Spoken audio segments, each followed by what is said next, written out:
Hello friends, બાર science chemistry practical exam આજે વાત કરીશું બહુ મહત્ત્વના ટોપિક પર જે તમારી ફેબ્રુઆરી મહિનામાં પ્રેક્ટિકલ એક્ઝામ સ્ટાર્ટ થઈ રહી છે એનું એ ટુ ઝેડ એટલે કે દરેક માહિતી તમને કેમેસ્ટ્રી વિષયની આજે હું આપવાનો છું. તો પૂરેપૂરો વિડીયો જોવાનો છે, સ્કીપ નથી કરવાનો અને જરૂરી ઇન્ફોર્મેશન તમારે નોંધ કરી દેવાની છે. સૌથી પહેલાં વાત કરીશ તમને પેપર પદ્ધતિ. તમને સ્ટુડન્ટ્સ 3 પ્રેક્ટિકલ એક્ઝામમાં પૂછાવાના છે. પહેલો ક્વેશ્ચન હોય છે રેડોક્સ ટાઇટ્રેશન, જેને આપણે અનુમાપનો કહીએ છીએ, માર્ગદર્શિકા વિના, એટલે કે તમારે મોડે પ્રેક્ટિકલ લખવાનો છે, મોડે પરફોર્મ કરવાનો છે. અને સૌથી અગત્યના આ પ્રેક્ટિકલની અંદર જો હું તમને કહું કે જે 17 ગુણ ધરાવે છે, 1 કલાક 15 મિનિટનો સમય આપે છે, એ 17 માર્ક્સમાંથી 10 ગુણ તમારા બ્યુરેટ રીડિંગના છે. હા, તો સ્ટુડન્ટ્સ તમારે બ્યુરેટ રીડિંગને બહુ એક્યુરેટ લાવવાની કોશિશ કરવાની છે. એના માટે કઈ કઈ કાળજી લેવાની છે એ જો તમારે પૂરેપૂરો વિડીયો જોવો હોય તો તમને આઈ બટનમાં એની પૂરી ઇન્ફોર્મેશન મળી જશે. સાચું બ્યુરેટ રીડિંગ, ગણતરી, સમીકરણ તમને પૂરેપૂરા માર્ક્સ અપાવી શકે છે. ત્યારબાદ 1 કલાક અને 15 મિનિટમાં સમય બાદ બીજો ક્વેશ્ચન તમને આપવામાં આવશે, ઇનઓર્ગેનિક ક્વોલિટેટિવ એનાલિસિસ, અકાર્બનિક પૃથ્થકરણ માર્ગદર્શિકા સાથે. તમારે પ્રેક્ટિકલ જોઈને પરફોર્મ કરવાનો છે અને જોઈને જ તમારે લખવાનો પણ છે, પણ માત્ર માર્ગદર્શિકા, મેન્યુઅલ નહીં કે જર્નલ તમને અલાઉ નહીં કરે સ્ટુડન્ટ્સ, એટલે ખાસ લખવાનું હું તમને કહી દઉં. ઘણા વિદ્યાર્થીઓ સાચો ધનાયન અને સાચો ઋણાયન શોધી તો લાવે જ છે, પણ એ વિદ્યાર્થીઓને લખતા નથી આવડતું અને ત્યારે તેમના માર્ક્સ કપાઈ જતા હોય છે. તો દરેક વિદ્યાર્થી પ્રેક્ટિસ કરી લે, જે રીતે જર્નલમાં ટેબલ વાઇઝ લખેલું છે એ જ પ્રમાણે એક્ઝામમાં લખવાનું છે. તમને રેડોક્સ પ્રક્રિયા માટે એક સપ્લિમેન્ટરી મળશે, એની અંદર જ એ પ્રેક્ટિકલને પૂરો કરવાનો. તમારો જેવો સમય પૂરો થશે ત્યારે એ સપ્લિમેન્ટરી લઈ લેવામાં આવશે. તમને લેબની બહાર તમારી માર્ગદર્શિકા લેવા માટે કહેવામાં આવશે અને બીજા પ્રેક્ટિકલ માટે તમને બીજી સપ્લિમેન્ટરી આપવામાં આવશે. ઇનઓર્ગેનિકમાં લખવાનું વધારે છે, પણ મોટે ભાગે આપણે એ જ સપ્લિમેન્ટરીમાં આવી જ જાય છે, તો નવી સપ્લિમેન્ટરી માટે આપણે માંગણી નથી કરી શકતા અને એ જ સપ્લિમેન્ટરીમાં તમે વ્યવસ્થિત લખી શકો એટલી સ્પેસ હોય છે. વધુ પડતી 2 બોક્સ વચ્ચે જગ્યા ન છોડીએ તો વ્યવસ્થિત લખાઈ જશે. તો ઇનઓર્ગેનિકમાં એક હિન્ટ તમને આપું કે તમારે જે ધન આયન શોધવા માટે સમૂહની કસોટીઓ કરો છો, એ સમૂહની કસોટી તમે તમારા લેબની અંદર રહેલા ટીચર પાસે એકવાર કન્ફર્મ કરાવી શકો છો. એવી જ રીતે રેડોક્સ પ્રક્રિયામાં તમે તમારા જે રીડિંગ લો છો એમાં પહેલું રીડિંગ, જેને આપણે આમ તો પાઇલોટ રીડિંગ કહેતા હોઈએ છીએ, પુરોગામી આંક પણ ગુજરાતીમાં બોલીએ છીએ, અને જે એક્ઝેક્ટ રીડિંગ હોય એ પણ ચાલે. તો એ પહેલાં રીડિંગ પર તમારે તમારા લેબ ટીચર પાસે એકવાર કરેક્શન કરાવવાનું રહેશે, ઇન્ફોર્મ કરવાનું રહેશે. 3 રીડિંગ કે 4 રીડિંગ સાથે લખીને ગણતરી નથી કરી દેવાની. ક્વેશ્ચન નંબર 3ની જો વાત કરું, એને કહેવાય છે કાર્બનિક ક્રિયાશીલ સમૂહની ઓળખ. અથવામાં છે ખાદ્ય પદાર્થમાં પ્રોટીન, ચરબી અને કાર્બોહાઈડ્રેટ સંયોજનોની કસોટીઓ. તો સ્ટુડન્ટ્સ તમને અહીંયા હું એવું સમજાવીશ કે અડધો કલાક માટેનો સમય આ પ્રેક્ટિકલ ક્વેશ્ચન નંબર 3માં મળશે. માર્ગદર્શિકામાંથી જોઈને જ કરવાનો છે, પરંતુ આ અથવાનો મતલબ કહી દઉં, કન્ફ્યુઝ ના થતા. જે વિદ્યાર્થીઓને કાર્બનિક ક્રિયાશીલ સમૂહ એટલે કે ઓર્ગેનિક ફંક્શનલ ગ્રુપ આપવામાં આવે છે, એમાં તમને સેમ્પલ આપવામાં આવશે. એની બાજુમાં જે વિદ્યાર્થીઓ ઊભા હશે તેમને ખાદ્ય પદાર્થનું સેમ્પલ આપવામાં આવશે. એટલે કે એબી પ્રમાણે ઓલ્ટરનેટ તમને આ પ્રેક્ટિકલ આપવામાં આવે છે. તમે તમારી ઈચ્છા પ્રમાણે અથવા હોવાથી તમે નથી માગી શકતા, તો એની કાળજી લેજો. બંને પ્રેક્ટિકલ આમ તો બહુ સહેલા છે. કાર્બનિક ક્રિયાશીલ સમૂહમાં તમારે જે ટેસ્ટ આપેલા છે જર્નલમાં લખવાની પદ્ધતિ મુજબ જ લખવાનું છે, એક ટેબલ બનાવીને. અને એમાં કોઈ પણ ક્રિયાશીલ સમૂહ તમે એક હાજર બતાવો તો બાકીના સમૂહને તમારે ગેરહાજર બતાવવાનું છે, જેના માર્ક્સ રહેલા છે. અમુકવાર વિદ્યાર્થીઓ હાજર સમૂહ બતાવી દે છે, બાકીના ટેસ્ટ નથી લખતા. તો હું તમને કહું કે 6 માર્કના પ્રેક્ટિકલમાંથી તમને 2 ગુણ સાચાના, 3 ગુણ ખોટાના અને 1 ગુણ પરિણામનો મળતો હોય છે. તો ખાસ બધા જ ટેસ્ટ લખવાનો આગ્રહ રાખજો. એ જ રીતે જો ખાદ્ય પદાર્થનું સમજાવું સ્ટુડન્ટ્સ, પ્રોટીન, ચરબી અને કાર્બોહાઈડ્રેટ્સની કસોટીમાં તમને યાદ કરાવું તો કાર્બોહાઈડ્રેટ્સ માટે આપણે મોલિસ કસોટી પરફોર્મ કરીશું. ચરબી માટે એક્રોલિન કસોટી પરફોર્મ કરીશું અને પ્રોટીન માટે બાયયુરેટ કસોટી પરફોર્મ કરીશું. આ 3 સહેલી જ મેં કીધી છે, ઝડપથી તમને એમાં રિઝલ્ટ પણ મળી જશે. એના જરૂરી સંયોજનો પણ તમને લેબમાં અવેલેબલ હોય છે અને અન્ય ટેસ્ટ બીજા ન કરો તો પણ ચાલે, કારણ કે તમારે તો માત્ર કોઈ એક ટેસ્ટથી જે તમારો સેમ્પલ હોય છે, દાખલા તરીકે હું કહું કે લોટનું સેમ્પલ તમને આપવામાં આવે ખાદ્ય પદાર્થમાં, તો જે ચણાનો લોટ હોય છે, ઘઉંનો લોટ હોય છે, એમાં કાર્બોહાઈડ્રેટ અને પ્રોટીન તમે બતાવી શકો છો. જ્યારે ચોખાનો લોટ થોડો સફેદ પડતો હોય છે, એમાં માત્ર તમે કાર્બોહાઈડ્રેટની હાજરી બતાવી શકો છો.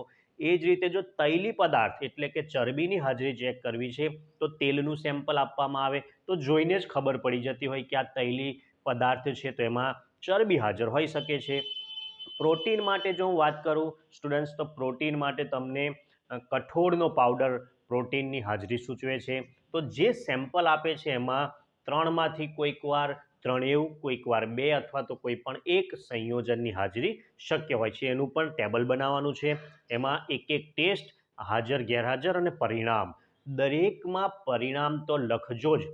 ઇનઓર્ગેનિકમાં પણ ધનાયન ઋણાયનનું પરિણામ લખવાનું છે. એનો એક ગુણ હોય છે, ઘણી બધી વાર આપણે સાચું શોધીએ, પરિણામ રિઝલ્ટનું કોષ્ટક ના બનાવીએ એટલે આપણો 1 માર્ક્સ બેઠો જતો રહેતો હોય છે.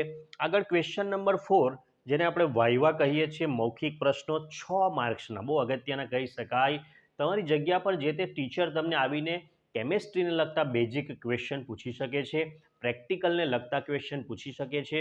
જેમ કે તમે રેડોક્સ ટાઇટ્રેશનમાં કયો સૂચક વાપરો છો, એ સૂચકથી શું ફરક પડે છે, આ H2SO4ની તમે જે મંદ H2SO4ની ટેસ્ટ ટ્યુબ ઉમેરો છો એ શા માટે ઉમેરો છો, આવા પ્રશ્નો રેડોક્સને લગતા.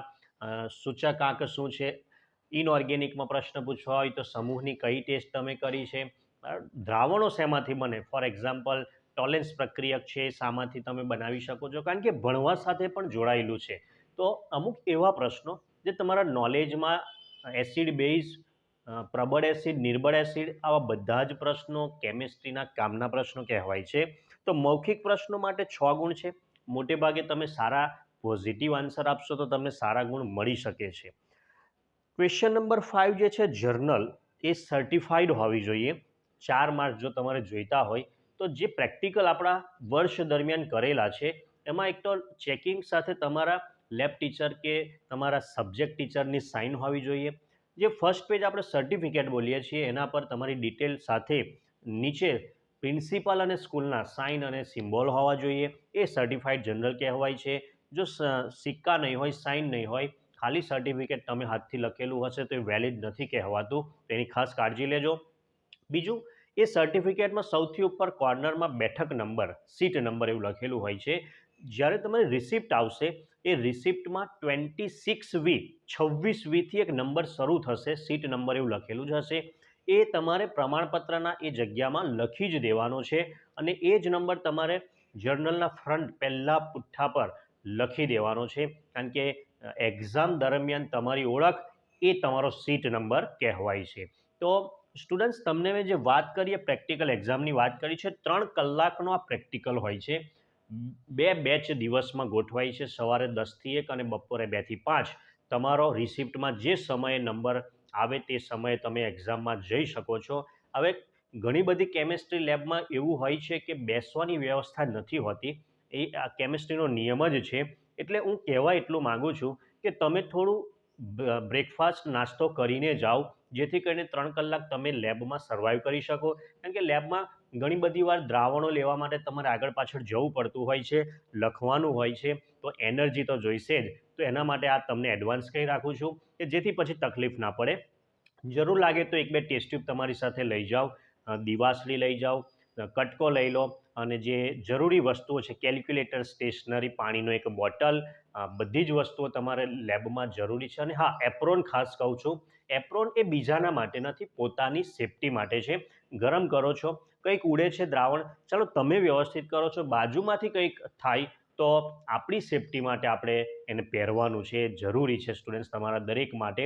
પ્રેક્ટિકલ દરમિયાન તમારી જે સપ્લિમેન્ટરી છે, સ્ટેશનરી છે, તમારું જે રિસિપ્ટ છે, એને એવી યોગ્ય જગ્યાએ, જો ખાનું હોય તો ખાનામાં મૂકો, યોગ્ય એવી જગ્યાએ મૂકો કે જેથી ભૂલથી દ્રાવણનો જો કોઈનો ધક્કો વાગી જાય અને એ દ્રાવણ આપણી રિસિપ્ટ કે સપ્લિમેન્ટરી પર ઢોળાઈ જાય તો સ્ટુડન્ટ્સ તમે તકલીફમાં મુકાઈ શકો છો. આ નાની નાની બાબત છે પણ અગત્યની છે, એટલા માટે તમને ખાસ કહું છું.